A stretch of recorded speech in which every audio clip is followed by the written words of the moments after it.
Hello, everyone. This is your HHS Secretary, Robert F. Kennedy, Jr.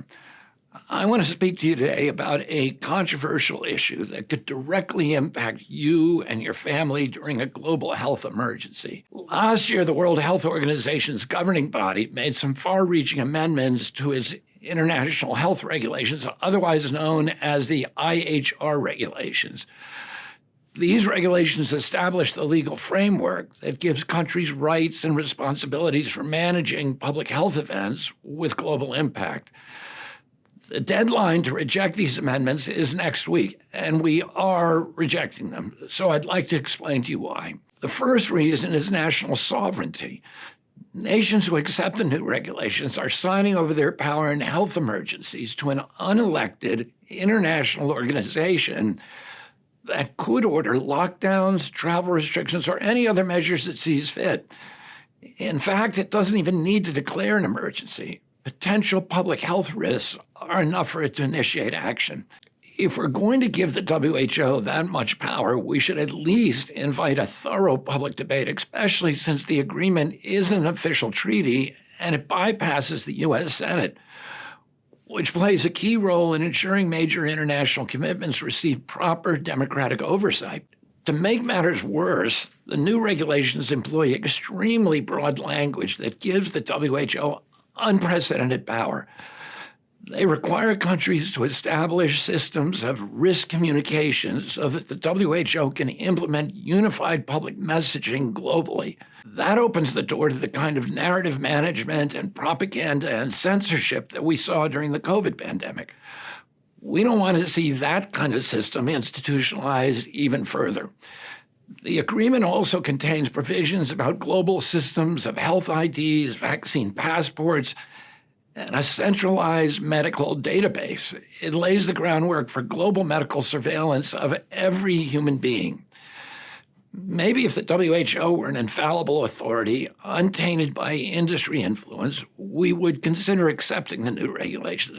Unfortunately, the COVID pandemic demonstrated otherwise. During COVID, the WHO failed to enforce the international health regulations that were already in place for generations. China withheld critical information about the outbreak for at least a month and faced no real consequences or criticism from WHO. As the 2024 Congressional Oversight Report put it, the WHO was misinformed, denied access to China, and used as a cover for the Chinese Communist Party's reckless action.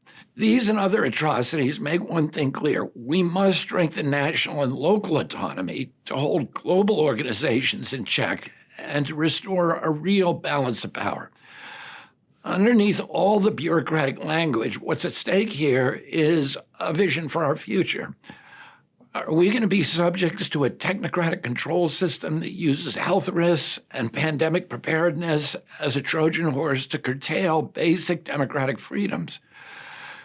Do we want a future where every person, every movement, every transaction, and every human body is under surveillance at all times? Now, I don't want to be too alarmist. The new regulations aren't in themselves medical totalitarianism. In fact, they were perhaps written with good intentions, but they are definitely a step in the wrong direction.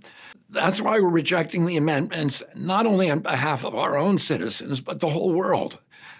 After all, America could simply ignore the WHO, but few other countries are as powerful as the United States. Even though many of these amendments are phrased to be non-binding, as a practical matter, it's hard for many countries to resist them, especially when they are dependent on the WHO funding and its partnerships.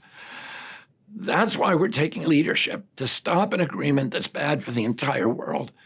I want to be clear that in rejecting these amendments, President Trump and I are not rejecting international cooperation. We can cooperate with other nations without jeopardizing our civil liberties, without undermining our Constitution, and without ceding away America's treasured sovereignty. That's my commitment to you. That's President Trump's commitment to you. Thank you, and God bless you all, and God bless our country. Produced by the U.S. Department of Health and Human Services.